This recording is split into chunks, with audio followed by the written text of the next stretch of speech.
Have you ever looked at a massive web app and just wondered, how on earth do they build that without it collapsing in on itself? Well, today, we're going to crack open the blueprint from the book Angular Design Patterns and Best Practices and see how this framework is literally engineered for scale, right from the very start. This is the big question, right? It's the fundamental challenge for any huge project. As you add more features and more developers join the team, the complexity can just spiral out of control. And that leads to, you guessed it, slow performance, endless bugs, and a maintenance nightmare. So how do you build something that's meant to last? Well, Angular's answer is all about structure. It's what we call an opinionated framework. Now, that doesn't mean it's stubborn or bossy, it just means it comes with a plan, a built-in blueprint with a set of best practices designed specifically to tame that complexity and make sure your project is stable from day one. All right, so why would a team actually choose this more structured path? Let's dig into the core reasons, the real value proposition here. First off, Angular comes with batteries included. That means you get a complete ecosystem right out of the box.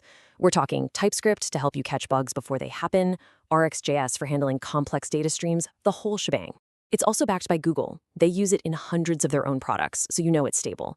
On top of that, you've got this huge open source community for support and some seriously powerful tools like the Angular CLI that automates tasks and keeps the whole team on the same page. Okay, so we've covered the why. Now let's get into the what. What does that structure actually look like when you're building? It all starts with a rock-solid foundation. You know, one of the biggest things that kills a user's experience is a slow startup time. Angular's solution for this is a brilliant technique called lazy loading. Instead of making the user download your entire app up front, you just break it into smaller, logical chunks. These pieces only get downloaded when the user actually needs them, which makes that first page load feel incredibly fast. And this slide right here, this is the proof in the pudding. It's the actual build output from the code. See that initial total size? That's the tiny, super fast bundle the user gets right away. And then look over at the lazy chunk files. That's the bigger piece of the app, just waiting in the wings until it's called upon. The result? A way faster feeling app for the user. All right, so building on that fast foundation, let's talk about a really powerful pattern for organizing your user interface.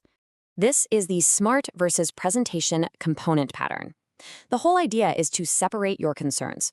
Think of smart components as the brains of the operation. They handle the logic, fetch the data, and manage the state.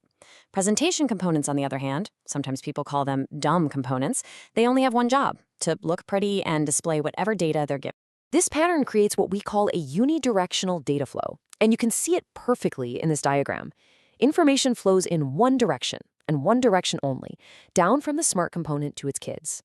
And let me tell you, this is an absolute game changer when you're trying to hunt down bugs. You always know exactly where your data is coming from, which makes troubleshooting so much easier. So, having a solid structure is awesome, but professional-grade apps demand something more. They need a deep, serious commitment to quality, and that means testing. The industry standard for this is the test pyramid. The base of the pyramid is made up of tons of lightning-fast unit tests that check tiny, isolated pieces of your code. As you move up, the tests get broader and check how different pieces work together, but they also get slower and more expensive to run. The whole key is finding the right balance.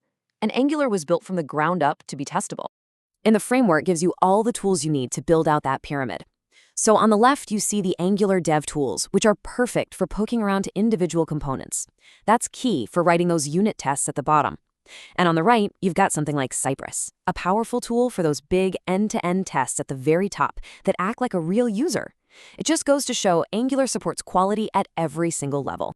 Now, a structured framework doesn't have to mean a static one. Angular is in what the book's foreword calls a continual era of renaissance. It's always evolving, always getting more modern and efficient. A perfect example of this evolution is this shift to standalone components. See, traditionally, every single component had to be declared inside a bigger container called an end module. It worked, but it added a lot of extra repetitive code. Now components can be standalone. They just declare their own dependencies directly. This makes them way simpler to write and reuse, and honestly, it makes the whole framework a lot easier for new developers to pick up. This quote from the book's foreword just nails it. It really captures the spirit of modern Angular. It's not some old framework resting on its laurels. It's actively innovating to meet the demands of the modern web. So what's the big takeaway here? It's that Angular's opinions, its structure, its patterns, its tools, all of that is actually its greatest strength.